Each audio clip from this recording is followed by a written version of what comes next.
Pourquoi feriez-vous appel à mes services pour ce produit et surtout aussi pourquoi ne feriez-vous pas appel? Le fait de mesurer et de comprendre, le fait de connaître son marché et son micro-environnement, tous ces éléments vont nous permettre derrière de faire les bons choix stratégiques en connaissance de cause. Bonjour, vous avez analysé le monde autour de vous, mais connaissez-vous vraiment votre environnement proche? Les clients, les concurrents, les fournisseurs, les prescripteurs, ce sont eux qui vont faire ou défaire votre réussite. Aujourd'hui, on entre dans le cœur du réacteur, le micro-environnement. C'est la dernière étape pour boucler votre étude de marché. Bonjour Charles-Éric. Bonjour Didier. Qu'est-ce que le micro-environnement exactement? Lorsque vous réalisez une étude de marché, vous avez deux éléments à analyser. Ces deux éléments vont vous permettre derrière de mettre en place une stratégie en connaissance de cause. On a vu la dernière fois que vous aviez le macro-environnement et aujourd'hui, en fait, on va travailler sur le micro-environnement. Le micro-environnement, c'est l'analyse de toute la filière, tout ce qui tourne autour de votre activité. Ce sont les fournisseurs, les distributeurs, les clients, les partenaires, les syndicats professionnels, les organisations professionnelles ou encore les concurrents. Ce micro-environnement va vous permettre de connaître au plus près, en fait, les éléments qui sont liés à votre filière. En un mot, Charles-Éric, en quoi la macro-environnement se différencie du micro-environnement? Macro-environnement va vous permettre de voir au niveau de l'économie générale comment ça se passe aujourd'hui. Le micro-environnement va vous montrer comment se passe en fait la filière au niveau de votre secteur d'activité. Tu nous as parlé des fournisseurs. En quoi est-il indispensable d'analyser les fournisseurs? Analyser les fournisseurs va vous permettre en fait de comprendre en fait comment fonctionne la filière. Qui achète à qui? Est-ce qu'on achète en direct? Est-ce qu'il y a des passerelles? À combien on achète? À combien on achète pour quel volume? Et tous ces éléments en fait vont être essentiels pour comprendre derrière vous comment vous allez mettre en place votre stratégie d'achat, tout simplement. Donc il faut aller les voir. Il faut aller les voir, il faut les rencontrer. Quels sont le rôle des partenaires potentiels? Quand vous créez une entreprise ou quand vous reprenez une entreprise, vous avez en termes de prospection, de démarchage commercial, vous avez deux manières de faire. Vous avez soit une approche directe où vous allez voir vos clients et vos acheteurs en direct. Parfois, quand on fait du B2C, c'est un peu compliqué. Et parfois, vous essayez de trouver des partenaires qui vont relayer votre produit et votre service, qui vont dire, tiens, si vous avez besoin de conseils ou d'un service en valorisation d'entreprise, allez voir Didier. Ça va être des relais en fait sur le terrain qui vont diffuser à l'ensemble des clients qui ont les mêmes besoins que vos clients et qui vont permettre d'aller plus vite sur le développement commercial. À ce moment-là, on peut mutualiser les offres? Tout à fait. Et quels sont les prescripteurs? Alors les prescripteurs, c'est un peu comme les partenaires. C'est quelqu'un qui va prescrire votre offre. Par exemple, moi, je suis agent immobilier, je vous vends 3 appartements. Vous avez besoin, en fait, je sais pas, d'un service de conciergerie. Moi, je connais un partenaire, quelqu'un avec qui j'ai sympathisé, avec qui j'ai noué un contrat de partenariat. Je vais prescrire son offre. Je vais dire, tiens, allez voir, en fait, cette conciergerie pour pouvoir, en fait, gérer vos appartements. Donc ça veut dire qu'ils sont stratégiques, en fait. C'est très stratégique. Comment aborder l'analyse du système de distribution? C'est exactement comme l'analyse des fournisseurs. Il faut comprendre comment fonctionne la filière. Est-ce qu'on achète en direct? Est-ce qu'on achète par des intermédiaires? Est-ce qu'on achète en gros et ensuite ça se dispatche parmi des distributeurs? C'est cette analyse pour vous en fait être tout de suite sur le bon circuit et pas vous tromper en fait en termes de fonctionnement. Allez au plus précis de votre filière et optimiser votre système de distribution. Alors quel type de canaux faut-il envisager? Quand vous avez un magasin, vous avez des canaux d'achat en direct, d'accord, où les gens viennent directement au sein de votre commerce. Quand vous faites du B2B, vous pouvez très bien vendre par un canal de distribution qui est Internet. Vous pouvez très bien vendre par des distributeurs qui vont distribuer au sein de différents réseaux de magasins, par exemple. Et les concurrents, on peut s'en inspirer, on peut... Le système concurrentiel, en fait, est très précis en général. Vous avez différents concurrents. Vous avez la concurrence de besoins, la concurrence de produits. Vous avez des concurrents qui font vraiment le même produit que vous. Donc là, c'est la concurrence directe. Et la concurrence de besoins, c'est des concurrents qui répondent aux mêmes besoins que vous.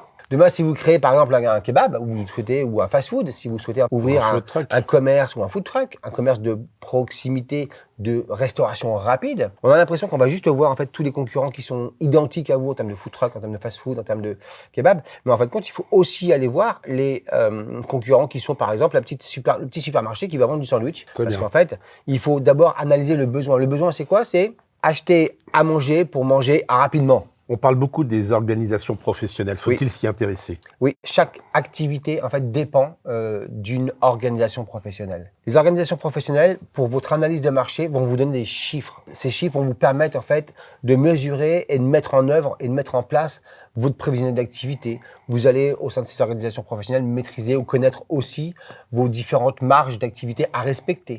Donc, c'est important d'aller les voir, de comprendre un peu, en fait, comment fonctionne votre secteur, parce que eux vous donneront des éléments sur le marché, sur l'environnement global de votre marché et sur les chiffres et sur les statistiques liées à votre marché.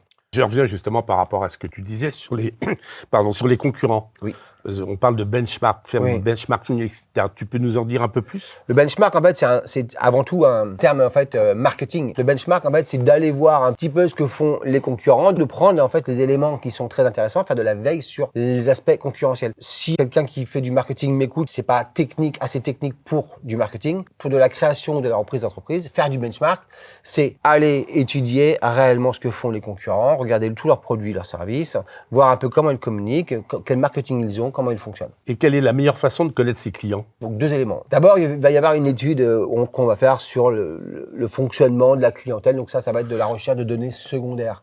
Les données secondaires sont des données qu'on va aller chercher sur Internet où on va essayer de comprendre le comportement de sa clientèle. Derrière, la meilleure façon de les connaître, c'est de les interroger. Interroger ses clients, en fait, vous pouvez le faire de 2 manières. Vous avez ce qu'on appelle les enquêtes quantitatives et l'enquête qualitative. Une enquête quantitative, en fait, on est plutôt sur la question fermée. D'accord? Est-ce que vous êtes intéressé par ce produit? Oui, non, oui, non, oui, non. Il faut faire du volume pour comprendre, pour mesurer le phénomène. La quantitative va mesurer un phénomène. Si on a 300 personnes interrogées, si on a 250 personnes qui sont favorables, on va mesurer un côté plutôt favorable. Si on a sur 300 personnes interrogées, on a 150 et 150, on va devoir continuer l'enquête quantitative.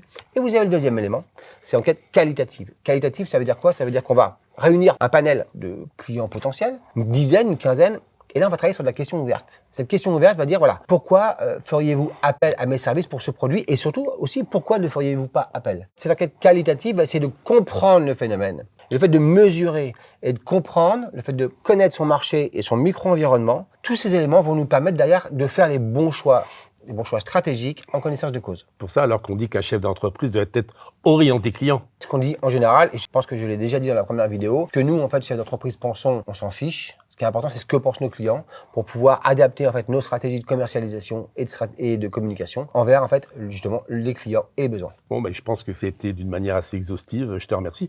On peut faire le petit jeu habituel. Ouais, très bien, tu es prêt, hein? Je me souviens plus, c'est quoi le petit jeu? Petite question rapide que je te pose et tu réponds par un mot, par oui ou par non, mais pas de développement. Un bon fournisseur peut faire la différence dès le lancement? Oui. Faut-il rencontrer physiquement ses partenaires avant de signer? Pas forcément. Un bon prescripteur vaut mieux qu'un bon flyer? À mon avis, oui. On peut se planter si on choisit un mauvais canal de distribution? Oui. Les organisations professionnelles servent vraiment à quelque chose? Oui. Regarder un site internet suffit pour analyser un concurrent? Non.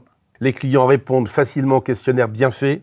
Non, c'est difficile d'avoir des réponses à nos clients. Être orienté client, c'est oublier ses propres certitudes? Non, le mot certitude ne convient pas en fait. Il y a une différence entre avoir des certitudes et des convictions. Être orienté client, c'est vraiment essayer de comprendre comment fonctionne le client pour lui adresser le bon message. L'étude du micro-environnement est plus importante que celle du macro? Non.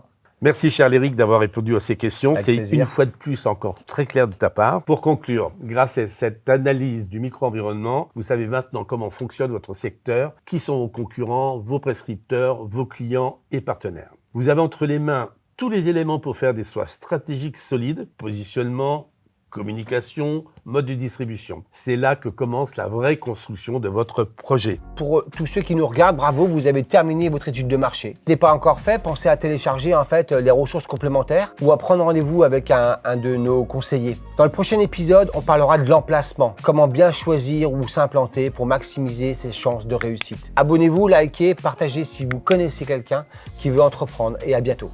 Merci Didier, à la prochaine fois. Merci, cher Eric.